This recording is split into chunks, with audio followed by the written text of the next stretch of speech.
ओम शांति। ओम शांति। आज की तारीख है 19 अक्टूबर 2023। साकार महावाक्य। बाबा कहते, मीठे बच्चे, पढ़ाई कभी भी मिस नहीं करना। पढ़ाई कभी भी मिस नहीं करना।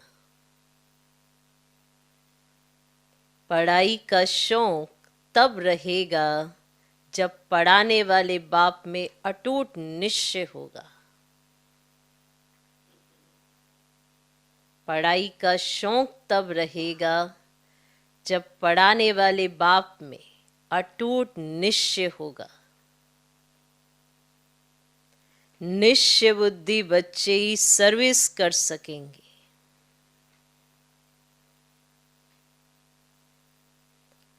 निश्चय बुद्धि बच्चे ही सर्विस कर सकेंगे। बाबा कहते, मीठे बच्चे, पढ़ाई कभी भी मिस नहीं करना। पढ़ाई का शौक तब होगा जब पढ़ाने वाले बाप में अटूट निश्चय होगा। निश्चय बुद्धि बच्चे ही सर्विस कर सकेंगे। आज का प्रश्न, बाप दादा को बच्चों की कौन सी बात सुनकर बहुत खुशी होती है? बाप दादा को बच्चों की कौन सी बात सुनकर बहुत खुशी होती है? उत्तर, जब बच्चे सर्विस समाचार का पत्र लिखते हैं। जब बच्चे सर्विस समाचार का पत्र लिखते हैं, बाबा आज हमने फलाने को समझाया, उसको दो बाप का परिचय दिया, ऐसे ऐसे सेवा की, तो बाबा उन पत्रों को पढ़कर बहुत खुश होते हैं। याद प्यार व खुश खैराफत का पत्र लिखने से बाबा का पेट नहीं भरता। सिर्फ याद प्यार लिखते, हम ठीक हैं बाबा, खुश है बाबा, ऐसा लिखने से बाबा का पेट नहीं भरता। बाबा अपने मददगार बच्चों को देख खुश होते हैं।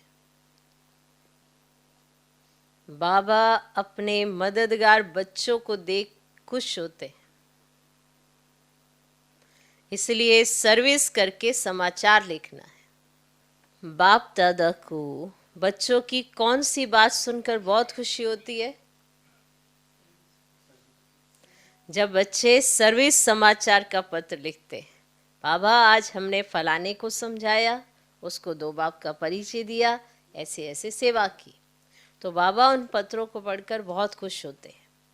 याद प्यार व खुश खिराफत का पत्र लिखने से बाबा का पेट नहीं भरता।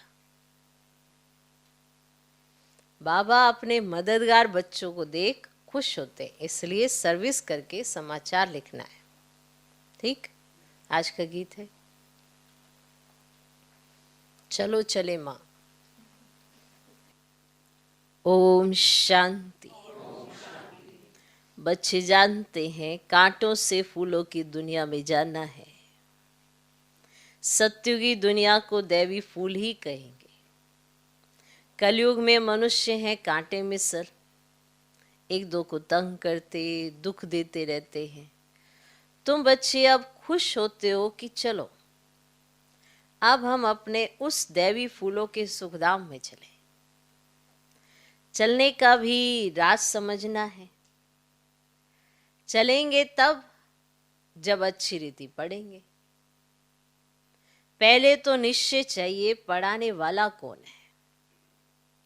ये बातें कोई वेद शास्त्र आदि में लिखी हुई नहीं है, बल्कि गीता में राजयोग लिखा हुआ है। राजाई के लिए पढ़ाई है तो जरूर राजाई सतयुग में देंगे। पहले तो पढ़ाने वाले का निश्चय चाहिए। ये कोई साधु संत मनुष्य तो है नहीं, ये तो है निराकार, सब आत्माओं का बाप है, परम पिता परमात्मा। जिन्हों को कल पहले मुआफिक निश्चय होना होगा, उन्हों को ही होगा।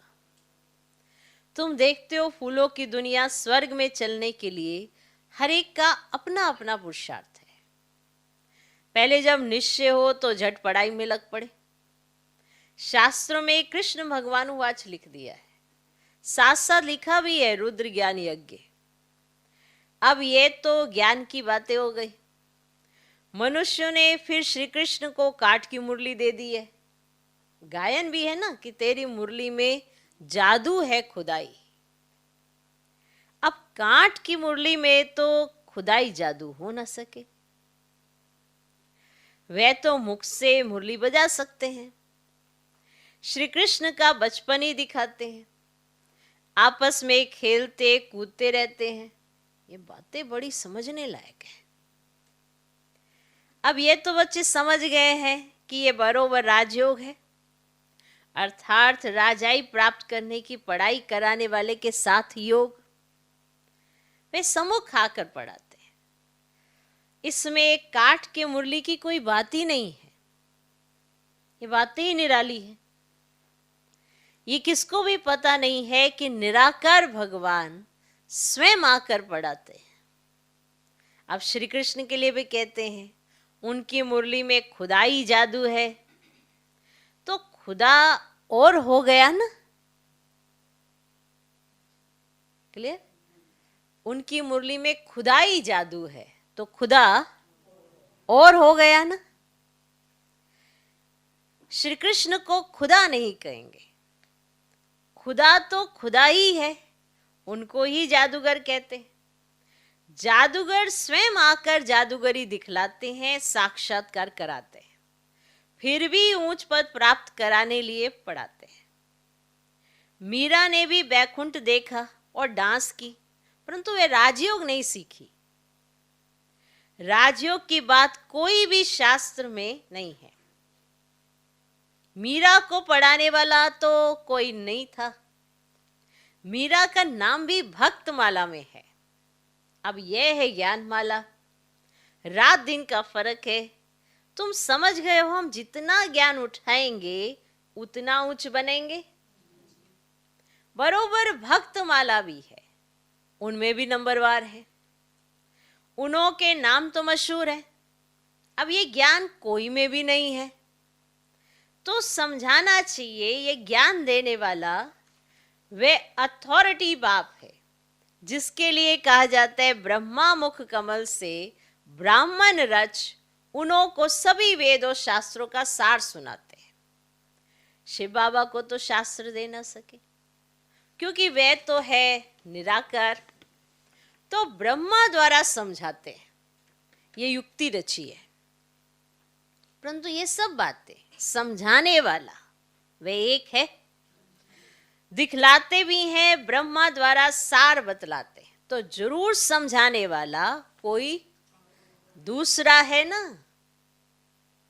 अभी तुम प्रैक्टिकल में देखते हो शिव बाबा जो ज्ञान सागर है, हमारा बाबा भी है, वे सम्मुख बैठे हैं, भारत में ही आते हैं और जरूर कोई के शरीर में आते हैं।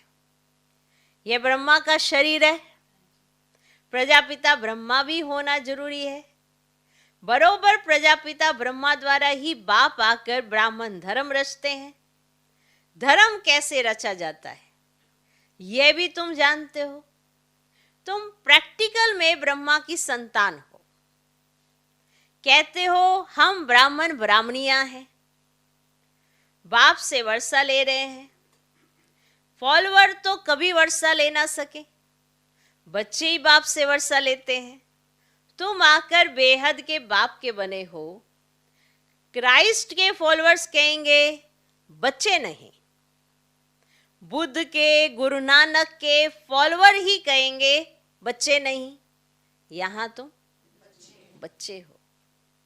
प्रजापिता वह भी बाप ठहरा और शिव बाबा भी बाप ही हो गया। बाप हो गया ना। वह निराकार है, यह साकार अलग है।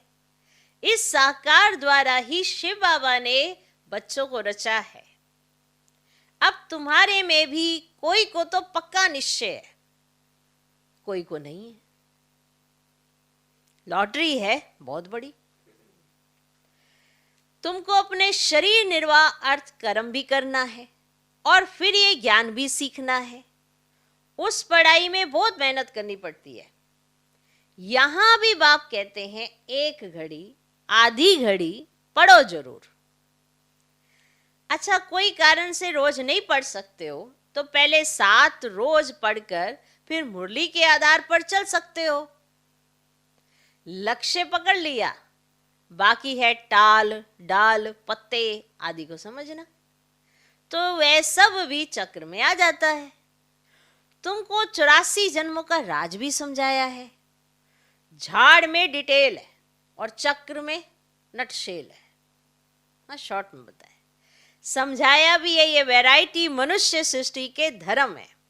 पहले एक धर्म रहता है, फिर वृद्धि होती है, और झाड़ भी दिखाया है कैसे फाउंडेशन निकलता है, कितना सहज राज है। ड्रामा और झाड़ को समझना है, बुद्धि में धारण करना है और दूसरों को समझाना है। 2 बाप की पॉइंट्स तो जरूर समझानी है। तो बेहद के बाप से स्वराज्य मिलता है, इसलिए राजयोग जरूर सीखना पड़े। परम पिता परमात्मा ही स्वर्ग की स्थापना करते हैं, तो जिसको कृष्णपुरी भी कहते हैं। कंसपुरी में तो कृष्णपुरी स्थापन हो ना सके, इसीलिए संगम रखा हुआ है। तुम बच्चों के लिए यह संगम युग है और बाकी और सबके लिए कलयुग है। तुम ही संगम से फिर सतयुग में जाने वाले हो, यह निश्चय चाहिए। अभी हम संगम पर हैं। संगम युग याद रहे ना तो सतयुग भी याद रहे, और सतयुग स्थापन करने वाला भी याद रहे। अगर संगम याद रहे तो सतयुग याद रहे, और फिर सतयुग स्थापन करने वाला भी याद रहे, परंतु घड़ी घड़ी भूल जाते हैं। तुम समझते हो अभी हम संगम पर हैं। बेहद का बाप आते ही हैं कल्प के संगम युगे। गीता में भूल कर दी है। अब गीता से ताल्लुक रखने वाले सिर्फ भागवत महाभारत आदि हैं। बाप समझाते हैं तुम सब सीताएं हो, मैं राम हूं। तुम रावण राज्य रूपी लंका में पड़े हो, और वह लंका नहीं, वो वाली लंका नहीं, ऐसे नहीं वहां कोई रावण राज्य था। सतयुग में लंका आदि होती ही नहीं। उस तरफ बौद्ध धर्म है, जहां लंका की बात करते हैं ना, तो उस तरफ बौद्ध धर्म है। अभी बौद्ध धर्म बहुत फैला हुआ है। अब यह तो बच्चों को समझाया गया है, भारत पहले बिल्कुल पवित्र था, सुख शांति थी, एक ही देवी देवता धर्म था। पहले पहले तो यह निश्चय पक्का रहना चाहिए कि ये हमारा वेद का बाप है, उनसे वर्षा लेना है, पुरुषार्थ में कभी चूकना नहीं है। निश्चय बिगड़ पुरुषार्थ भी कैसे करेंगे? बाप पढ़ाते उनसे स्वर्ग का सदा सुख का वर्षा मिल रहा है, यह तो सर्टेन है। स्कूल में बिगर निश्चय अथवा एम ऑब्जेक्ट थोड़े ही बैठेंगे, और वहां तो सब्जेक्ट बहुत होती है, मार्जिन होती है। अब यहाँ तो एक ही सब्जेक्ट है, एक ही सब्जेक्ट से कितनी बड़ी राजधानी स्थापन हो जाती है। जो नहीं पढ़ते हैं तो पढ़े हुए के आगे भरी ढोएंगे। प्रजा में भी जो अच्छी प्रजा होंगे उनके आगे कम दर्जे वाली प्रजा भरी ढोएगी। प्रजा भी नंबरवार तो है ना। कोई गरीब, कोई साहूकार, एक ना मिले दूसरे से। कैसा ये ड्रामा है? सभी मनुष्यों के फीचर्स ड्रामा में नूंद है पाठ बजाने के लिए। कितनी गुह्य बातें हैं जो धारण कर अच्छी रीति समझाना है। अब सब तो नहीं समझा सकते, कितनी अच्छी बातें समझाते हैं ना बाबा, समझाते हैं ना, कितनी अच्छी बातें समझाते। निश्चय में ही विजय है बच्चे, निश्चय होगा तभी पढ़ेंगे। कोई तो संशय बुद्धि हो, पढ़ाई कोई छोड़ देते हैं। ओहो माया, झट तूफान लगाए संशय में डाल देती है। संशय बुद्धि विनश्यन्ति। अब चढ़े तो चाखे वैकुंठ रस और गिरे तो चकनाचूर। फर्क तो बहुत है। अब गिरे तो एकदम चंडाल, चढ़े तो एकदम बादशाह, है ना फर्क। सारा पढ़ाई पर मदार है। गिरे तो चंडाल बन गए, और अगर चढ़े पुरुषार्थ किया तो बादशाह बन गए। कितना बड़ा फर्क है। फर्क तो बहुत है ना। तो सारा किस पर मदार है? पढ़ाई पर। आगे कभी सुना कि निराकार शिक्षक कैसे होता है? अभी शिव बाबा द्वारा तुम सुनते हो। तुमको निश्चय हुआ है मैं तुम्हारा बाप हूं, पतित पावन भी हूं, नॉलेजफुल भी कहते हो। नॉलेज से चक्रवर्ती राजा बनना है, यह निश्चय होना चाहिए ना। निश्चय में ही माया विघन डालती है। दुश्मन सामने खड़ा है, तुम जानते हो माया हमारी दुश्मन है। घड़ी घड़ी धोखा देती है, देती है। पढ़ाई में संशय डाल देती है। संशय में आकर बहुत बच्चे पढ़ाई को छोड़ देते हैं। पढ़ाई को छोड़ा, गोया बाप, टीचर, सतगुरु को भी छोड़ दिया। अब वे तो गुरु बदलते रहते हैं, अनेक गुरु करते हैं। ये तो एक ही है ना, एक ही सतगुरु है। ये अपनी महिमा नहीं करते हैं, बाप अपना परिचय देते हैं।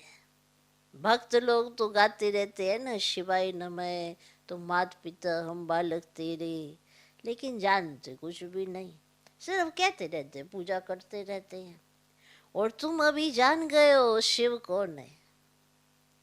और शिव के बाद फिर आते ब्रह्मा सरस्वती, लक्ष्मी नारायण बाद में आते हैं। शिव बाबा के बाद आते ब्रह्मा सरस्वती, लक्ष्मी नारायण बाद में आते हैं। तो पहले शिव बाबा, फिर ब्रह्मा विष्णु शंकर। बाप कहते मैं पहले पहले ब्रह्मा में प्रवेश करता हूं, इनको पहले रचता हूं। ब्रह्मा द्वारा स्थापना, फिर ब्रह्मा ही विष्णु बन पालना करते हैं। तो ये 100 पॉइंट्स नोट करनी चाहिए, फिर किसको समझाने की कोशिश करनी चाहिए। कोई तो बहुत अच्छा समझाते हैं, बाबा की तो बात ही अलग है। कभी शिव बाबा समझाते, कभी ये भी समझाते हैं। तुम हमेशा समझो शिव बाबा समझाते हैं। शिव बाबा को याद करने से भी कर्म विनाश होते हैं। तुम समझो शिव बाबा इन द्वारा नई नई पॉइंट सुनाते हैं, बड़ा युक्ति से समझाते हैं। तो बच्चों को समझना भी चाहिए। अब पहले तो निश्चय करना है। 7 रोज में भी रंग अच्छा लग सकता है, परंतु माया भी बहुत तिखी है ना। पहले पहले तो निश्चय बैठे कि बाप परम पिता परमात्मा स्वर्ग का रचयिता है, तो जरूर उसने ही राजयोग सिखाया होगा। रचयिता शिव बाबा है, तो स्वर्ग का रचयिता कौन? शिव बाबा। तो उन्होंने ही राजयोग सिखाया होगा ना।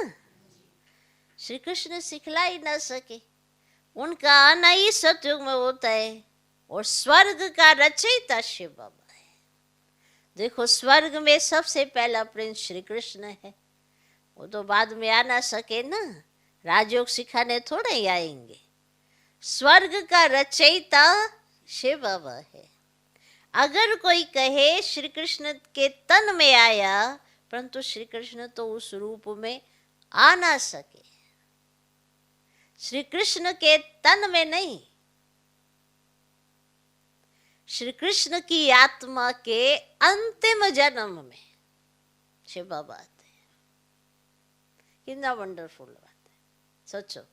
श्री कृष्ण का जब तन है, मानव है आत्मा वही, पर जब वो श्री कृष्ण के तन में है, जब वो स्वरूप में है, तो शिव बाबा नहीं आ सकते।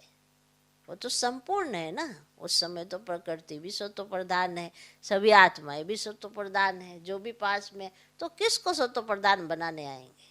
वो तो पहले बनाया है ना। कितनी वंडरफुल बातें है ना। अगर कोई कहे श्री कृष्ण के तन में आया, परंतु श्री कृष्ण तो उस रूप में आ ना सके, उनका आना ही सतयुग में होता है। बाबा किसी के गर्भ से तो जन्म नहीं लेता, इनके तन में प्रवेश कर इनका भी परिचय देता है, क्योंकि इनको भी थोड़े पता है मैं कौन हूं। इनका भी परिचय देता है कि इनका नाम ब्रह्मा हमने क्यों रखा, ये भी बताता है। यही शुरू से लेकर अंत तक पाठ बजाते हैं। तुम्हारे भी बहुत अच्छे अच्छे नाम रखे थे, कितने बच्चों के नाम आए। वंडर है ना, फट से 200-250 के नाम आ गए। इतने नाम तो यहाँ के ब्राह्मण लोग दे ही ना सके। संदेशी फट से नाम ले आई, बताओ। 200-250 बच्चों के नाम आ गए और संदेशी फट से नाम ले आई। बेअद के बाप ने नाम रखे। वंडर है, वंडरफुल बाप, वंडरफुल एम ऑब्जेक्ट, है ना वंडर। तुम 100 राजाओं के राजा बनेंगे। तो बाबा कितना नशा चढ़ाता कि तुम 100 राजाओं के राजा बनेंगे। लक्ष्मी नारायण का चित्र बड़ा क्लियर है, देख लो। ऊपर में त्रिमूर्ति का चित्र बड़ा एक्यूरेट है।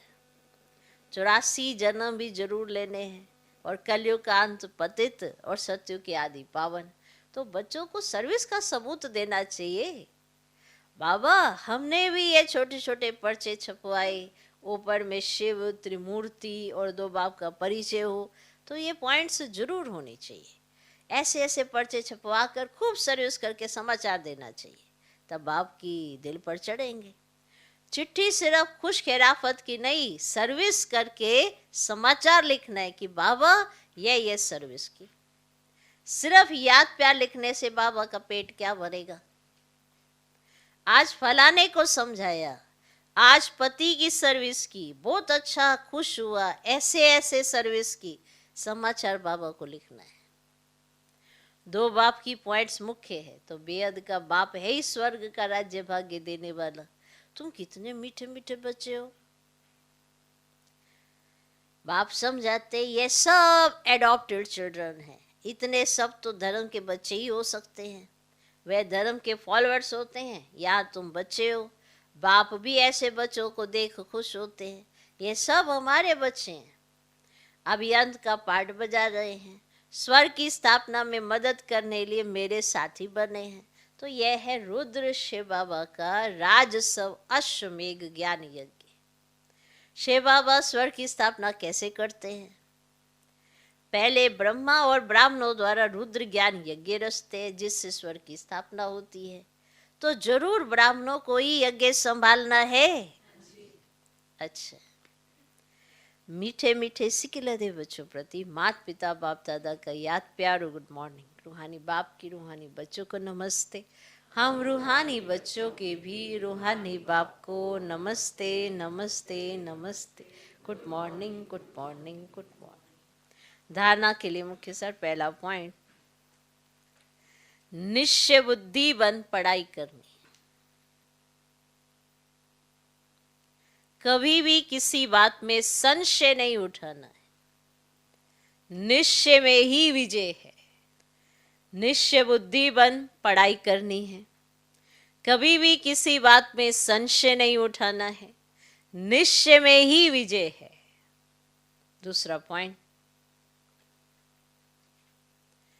बाप का साथी बन स्वर्ग की स्थापना में पूरा मददगार बनना है।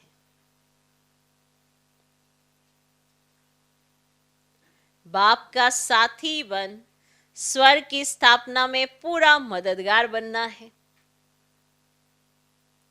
यज्ञ की संभाल करने वाला पक्का ब्राह्मण बनना है।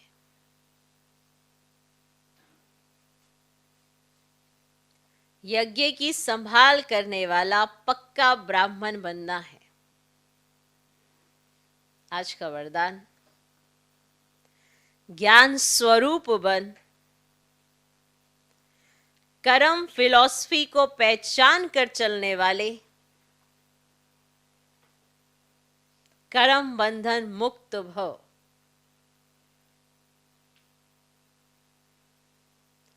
ज्ञान स्वरूप बन, कर्म फिलॉसफी को पहचान कर चलने वाले, कर्म बंधन मुक्त भव।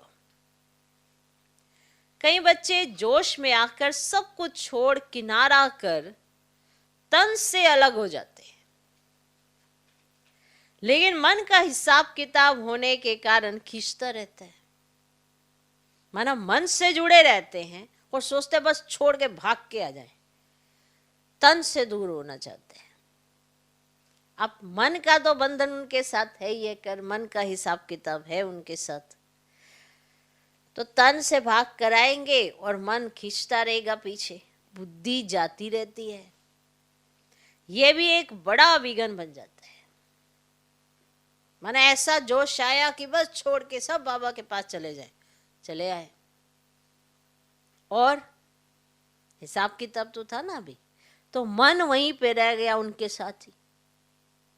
क्या हो रहा होगा, उनकी तबीयत ठीक होगी कि नहीं, क्या खाया होगा कि नहीं, मन जुड़ा रहा और पहुंच गए बाबा के पास। तो बताओ, ये बहुत बड़ा विघन रूप बन जाता है। समझे? बुद्धि जाती रहती है और यह भी एक बड़ा रूप विघन बन जाता है। इसलिए कोई से किनारा भी करना है तो पहले निमित्त आत्माओं से वेरीफाई करो, क्योंकि ये कर्मों की फिलॉसफी है।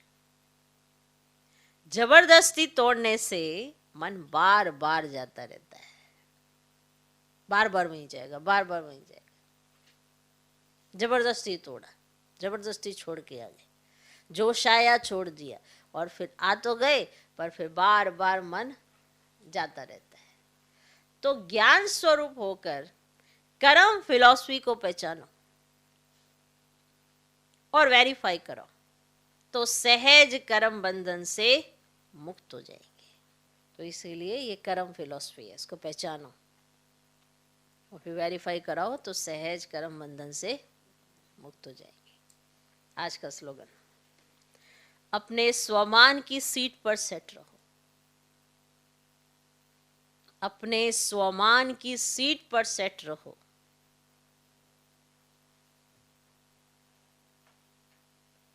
तो माया आपके आगे सरेंडर हो जाएगी।